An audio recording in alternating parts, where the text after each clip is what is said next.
Hey gang, when is an update not an update?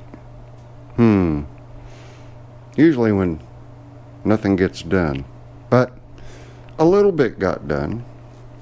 Very little. I was having problems finding a good OEM ignition switch. I've got this one here. Looks great. Key operates the way it's supposed to. But the spring, down inside here, there's a spring. Sorry. And my kids made these for me, and I just uncovered them and sent pictures of them to them. They did these when they were itty bitty. So anyway, there's a spring that pushes on a little plate.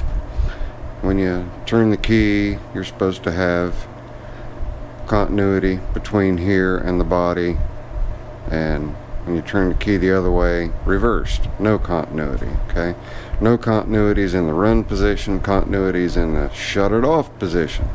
Well, that one was bad, unfortunately, but I'm not going to give up on it. I am going to try to rebuild it. So that one was bad. And then I've got a few others. Well, I say a few others, I've got a couple others. Got that one, and that one works just fine. The tab broke off of it and it's been soldered onto, but it works just fine. So we do have that one. Okay, and then we've got this one, which is not OEM and did not come off of a Simplicity, but this one's a little bit of an odd bird. It's backwards. When you turn the key on, it breaks, or it closes the continuity and shuts the engine off. When you turn it this way, which is the way you can take the key out, the engine keeps running. So decided, nah, I'm not going to use that one. So I kept digging and I kept digging and I kept digging, and I found that one. And that one didn't work, but does now. So I'm not going to look gift horse in the mouth. I'm just going to stick with it and just leave well enough alone. Leave that one there. I've not tested the push button starter yet, and I've not tested the amp meter yet. But I'm not testing the amp meter kind of on purpose, because somewhere buried deep within the confines of this drawer, maybe it's right on top, it is this amp meter. Same thing, you know, it's Smith & Warner, but black face with red discharge, white charge. I just thought that would look a little neater and give it just a little bit more of a custom touch to the original. And I do know that that one works. What that came off of, your guess is as good as mine. Maybe an International Harvester, who knows. And hopefully I still have audio.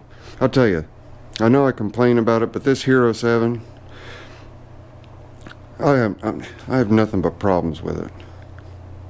It's aggravating, quite aggravating.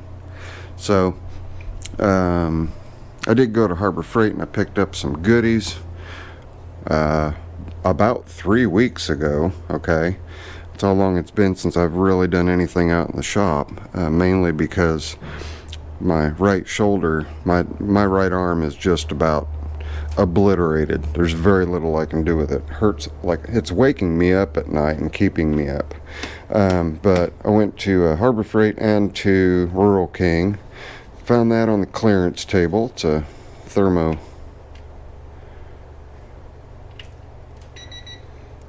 And I did have the heater on, so it's up to 51. It's in the 30s right now outside. Does have a laser.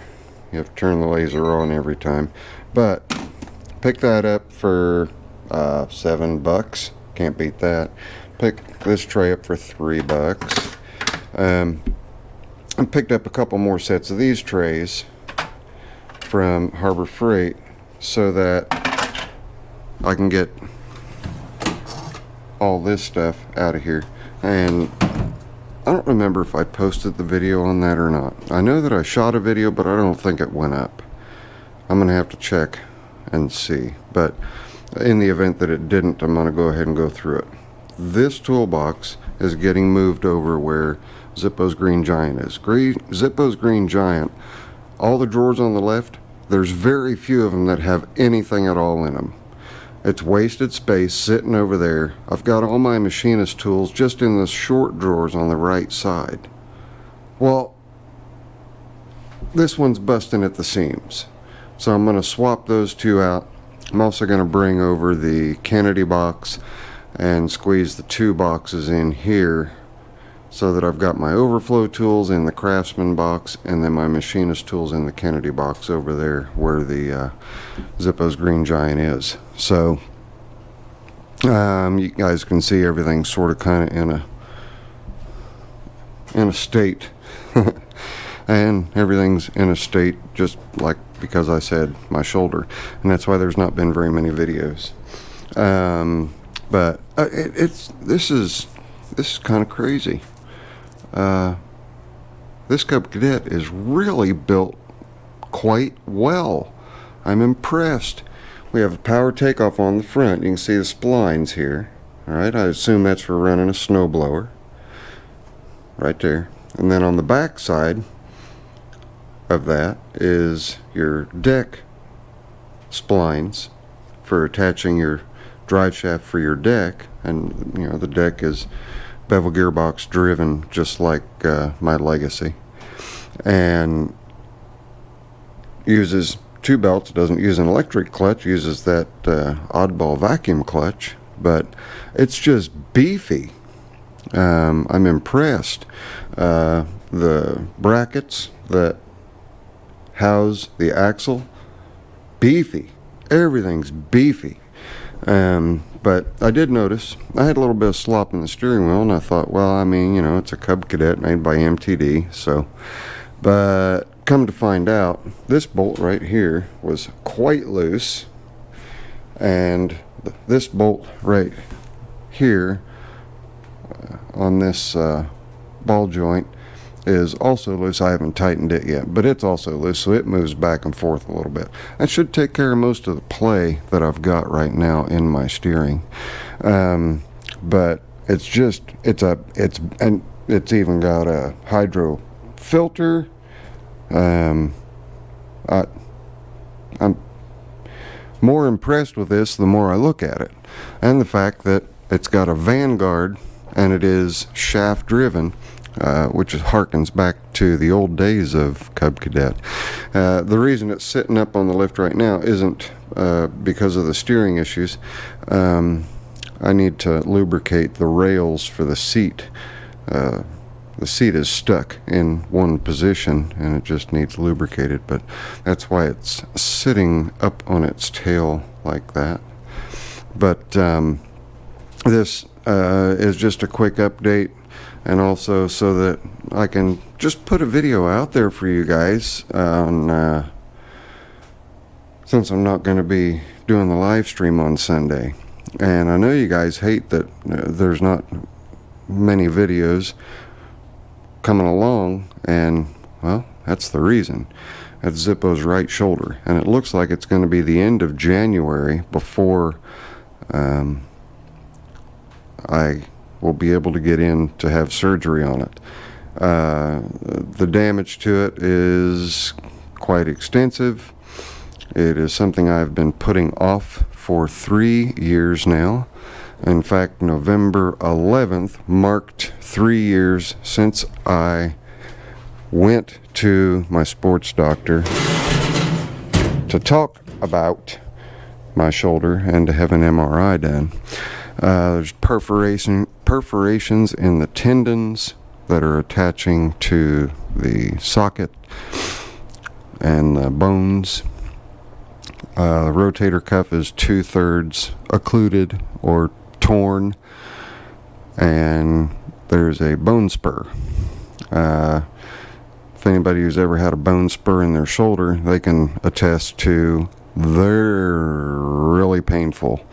Because, imagine me being a horse and getting kicked by a spur every time I move my shoulder. Well, it's just gotten progressively worse. So that's what's going on with that. Trader's going to come up after we get some more things done on Triple X. Triple X is going to be the first thing that gets done. Our mowing season is over, so there is no big hurry on the 3185 Cub Cadet for Miss Zippo. Plus, it gives her room in her shop, in her garage. But it will get done. I don't know how much of it's going to make it on the video. If I run into something interesting, I'll pop the camera on for that. But you guys will see, we've got the diamond plate on here, and there's diamond plate down there. So I thought it appropriate to get diamond plate to put on where it's sitting right here, to put diamond plate in place of these old worn out pads here. So I have to cut the floorboards, but keep, let me get that out of the way because it's blocking the light. I have to keep that bolt so that I've got 2 mounting points. So how it's going to get cut is just more or less going to be kind of at an angle and come down, and then it'll come off and then up, just so that I can retain this piece, just keep it clean looking. Then I'll be able to remount the footrest after I get the footrest all cleaned up, degreased, get these old pads off. And I do have, Ron had a can of the paint that he used, and it is a gray hammer finish, and this is the same stuff, so I've got the paint to match, which is a good thing, right? But we're going to nip away at it little by little. Hopefully it won't be too painful for you guys, and it won't be too many parts to get it to where I'm happy. I would like to try to figure out a way to get the shifter quadrant here where it's supposed to be. If I can get that where it's supposed to be, which I don't think I can because of the bracket here, no big deal, because it's still covered by the you can see the mounting holes here that have been re-drilled. It'll still be covered by the mounting holes right here on the dash, so you won't see it, but that's yet to be seen. Even though this is a 64, it's nice to see that it has the updated steering gears. We did get the bigger tires on there, and as I said before, those tires, wheels and tires, are going to be going on. The little Gravely, I don't know if I mentioned it or not, it's going to stick around. The convenience of it is just too alluring to get rid of. So it's going to stick around to do inside the fenced in area where the dogs roam, not the antelope, but the dogs, and it'll go right through my small entry gate. It's not very old, it's only 6 years old. I've been maintaining it for the last 2. I know it's in good shape. The only thing that I am going to do to it is get rid of those crowned back tires and put flat tread tires on. They're 8-inch wheels, so that won't, I think they're 16 6.5/8. I'm not positive. I'll get down here and take a look. They might even be 18. Yeah, they're 18 6.5/8. So essentially what I'm going to use are tires exactly that size with the same type of tread pattern on here, just to flatten, because believe it or not, those really tear the yard up.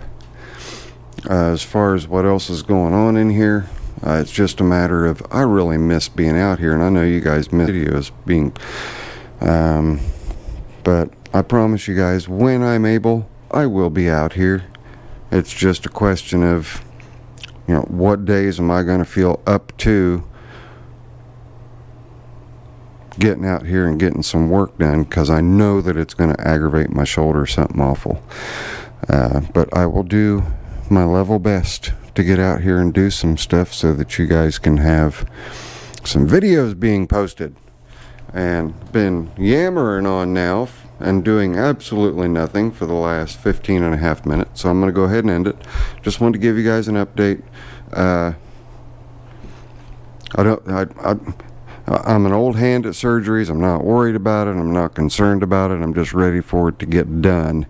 And I am on a call list in case somebody cancels, so it may happen a little sooner than, you know, the end of January. If that happens, I'll throw a quick video up, and you guys will obviously see me in a sling on the live streams after the fact if it does get done early. So anyway, that's it. It's your friendly neighborhood Zippo. I gave you guys an update since I'm not going to be on the live stream this Sunday, and I'm actually really impressed with this Cub Cadet. It's got some beans. I like it, and Miss Zippo should like it too. So that's it. I'm going to call it. If you guys like this update and you want to see more updates and more progress on Triple X and more progress on other projects going on out here in the shop, you can click right down there on my smiling face and subscribe, and then hit the bell icon to be notified whenever I post a new video. And then over here's a video, and over here's a video. I promise you guys I will see you on the next one. Later. I'm out of here.